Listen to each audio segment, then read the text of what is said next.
Donc, bonjour à tous et bienvenue sur le Learn and Earn Crypto Podcast. Et cette semaine, sur le podcast, on parle d'un sujet qu'on a déjà parlé, mais cette fois-ci sous un angle différent. Donc, on va parler d'immobilier et de terrain dans les métaverses. Donc, sur ce, bonne écoute.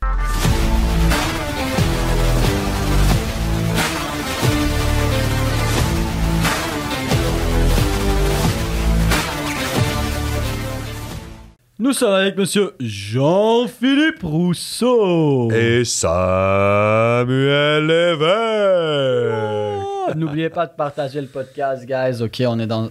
Genre, juste partagez-le. Partagez-le pour vous et pour les gens que vous aimez et que vous voulez aider. Comme vous savez déjà, nous ne sommes pas conseillers financiers. Tout ce qu'on va vous partager, dire, tout ce qu'on dit tout le temps, etc. ne peut pas être vu comme un conseil financier. Vous devez faire vos propres recherches, analyser, décisions. Le trading et l'investissement, c'est risqué. Donc voilà, on n'est pas conseiller financier. Rien de ce qu'on dit est un conseil financier. C'est seulement notre propre opinion et avis personnel. Yes. Un beau sujet aujourd'hui. Ouais. Immoverse.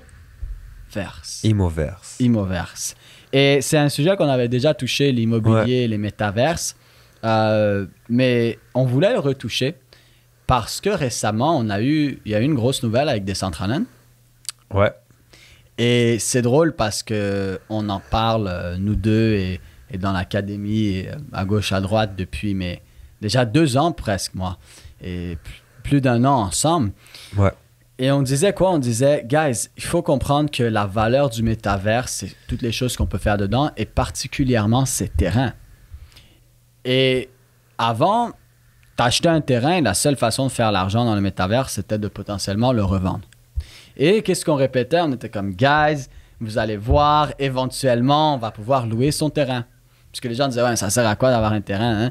Mais on disait, éventuellement, tu vas pouvoir louer ton terrain. Pourquoi? Parce que Samsung, dans Decentraland, ils ont acheté un terrain pour faire un immeuble. JP Morgan a acheté un terrain et ont bâti leur immeuble. Mon Dieu, il y a le musée de Boston, je pense. C'était Boston qui ont créé un musée dans Decentraland. Je ne sais plus si c'était Boston ou une autre ville. Un musée d'art. Mais il y a un nombre limité de terrains. Ce qui veut dire qu'à un moment, il n'y a plus de terrain. Donc, quand il ne va plus y avoir de terrain, qu'est-ce qui se passe? Ben, les gens vont offrir de grosses sommes d'argent. Des grosses entreprises vont offrir des grosses sommes d'argent pour pouvoir acheter un terrain et aller dans le métavers. Lacoste est rendu dans le métavers. Adidas est rendu dans le métavers. Walt Disney, c'est un truc de fou. Mais juste avec qu'est-ce que tu dis, les gens qui pensent en ce moment qu'il n'y a aucun avenir dans les métavers ou que c'est de la folie ou quoi que ce soit, pourquoi est-ce que des grosses compagnies seraient dans le métaverse si c'était pas pour le futur? Non, exact. Et là, on disait, ben là, c'était la seule façon. Mais qu'est-ce qu'on n'arrêtait pas de répéter? Éventuellement, on va pouvoir mettre les terrains sur un contrat intelligent et les louer. Comme tu loues ton appartement, tu vas pouvoir louer un terrain. Et on l'a répété. Et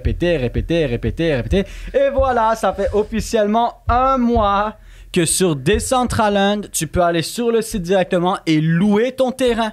Ça veut dire, je peux te louer mon terrain pour $10 par jour, $20 par jour, $100 par jour. Je pourrais te dire, toi, tu as besoin, moi j'ai 4 terrains, tu as besoin des 4 terrains pour faire un événement de DJ pour une semaine. Un show de musique avec Warner Bros. Musical. Mais ce qui est intéressant, c'est que tu peux travailler sur plusieurs paramètres dans le métaverse. Ouais. C'est que dans un premier temps, si tu veux, tu peux faire un flip. Donc, tu peux acheter un terrain, attendre que tous les terrains soient vendus et quand ils sont tous vendus, ben, tu offres et demandes. Tu le revends. Ça, c'est la première des choses que tu peux faire. Tu vas avoir gagné de l'argent. Tu peux acheter plusieurs terrains, tu peux en revendre certains. Le deuxième, c'est que tu peux avoir, dans le fond, des revenus qui sont passifs. Mm-hmm. Puis, dans des revenus passifs, on va dire plus sécuritaires, c'est que si, par exemple, comme tu dis, tu as une compagnie qui dit, ben moi, je suis intéressé par ton terrain, mais pour 5 ans. Donc, je vais le louer à tant par jour ou tant par mois pour les prochaines années. Même principe que si tu ouvres un business physique ici, tu signes un bail de 5 ans et c'est des revenus passifs. Donc, tu vas faire un peu moins d'argent que si tu vas sur le côté actif. Comme tu parlais, exemple, moi, je veux organiser un show de musique. J'ai besoin de ton terrain pour 1 semaine. Parfait. Ben là, tu peux demander un plus gros prix. Donc là, on rentre de plus dans le côté actif. Si on regarde Airbnb. Airbnb ici, tu achètes quelque chose, tu décides de le louer. je vais pas rentrer dans cet aspect-là parce qu'il y a d'autres façons de faire de l'argent avec Airbnb, mais si tu as un local, un Airbnb, un chalet, on va prendre un chalet par exemple. C'est très courant ici au Québec, là. On loue des chalets. Donc, tu loues un chalet, ben, tu paies un montant par nuit, en fait. Ouais. Mais versus si tu déciderais de louer la même chose, disons que c'était une maison que tu déciderais de louer, ben, tu paierais beaucoup moins cher au mois que si tu paies au mois, mais à la nuit. Ouais. Donc, tu peux vraiment travailler sur plusieurs facettes comme ça dans le métaverse également. C'est là que ça devient super intéressant.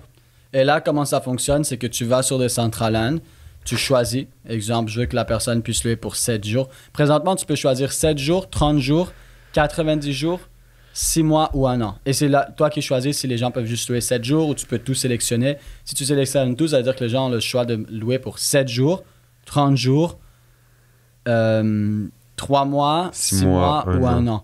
Et ce qui est magnifique présentement, c'est que je mets exemple, disons que je veux te louer pour 7 jours. Ou disons 1 mois. Tu veux louer pour 1 mois, tu as un gros événement, quelque chose, tu veux louer pour 1 mois.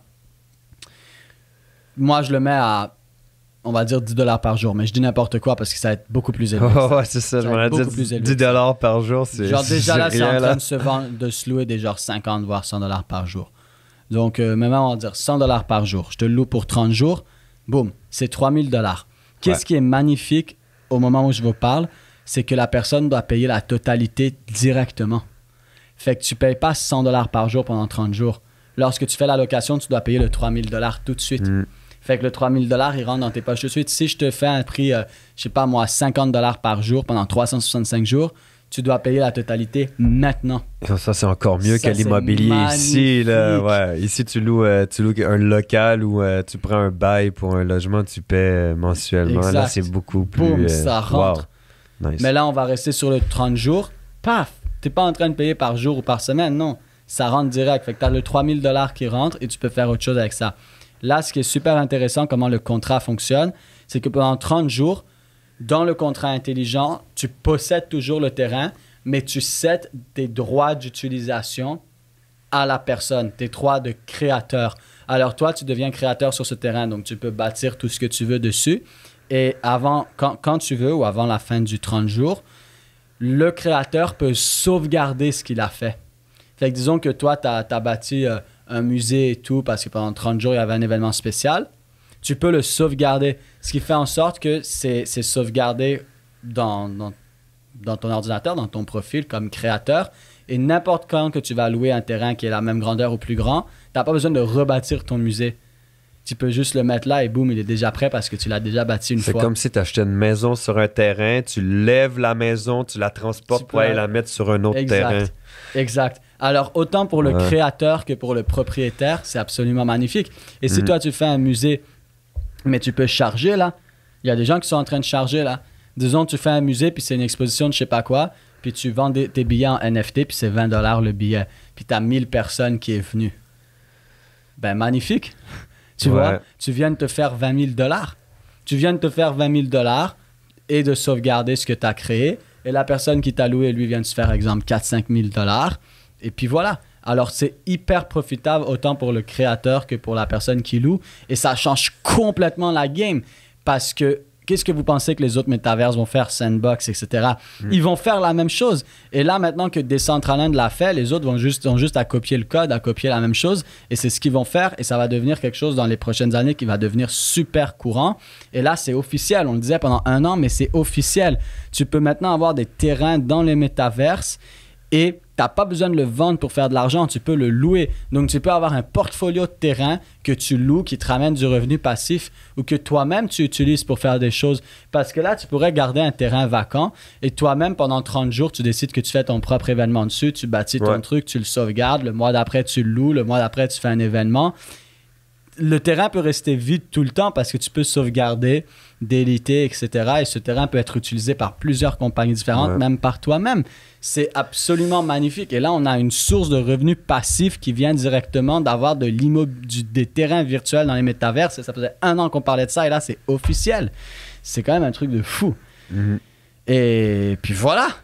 Et je voulais en parler parce que c'est quand même quelque chose de malade. Ouais. Et ça amène une sphère complètement différente à ton portfolio que juste avoir des NFT d'art ou avoir des tokens et différents projets. Là, c'est vraiment de l'immobilier, des terrains virtuels. Et tu peux aller chercher maintenant un revenu passif grâce à ça. Vraiment. Parce que tu peux le louer. Et je voulais en parler parce que ça fait 1 an qu'on en parle de vous allez voir un jour, vous allez pouvoir louer les terrains. Ben là, c'est même plus un jour. Ça y est, c'est officiel. Ouais, c'est quand même intéressant parce que, tu sais, on avait déjà fait un podcast sur comment vraiment se diversifier dans l'univers de la crypto, mais c'est juste que là, tu peux ajouter une autre diversification avec 3 branches. Ouais. Si c'est pas plus dans cette diversification-là, donc... ouais, Voilà. c'est le futur. Hein? Un podcast, un épisode court et efficace. Donc, allez regarder ça, c'est quelque chose d'intéressant. Yes.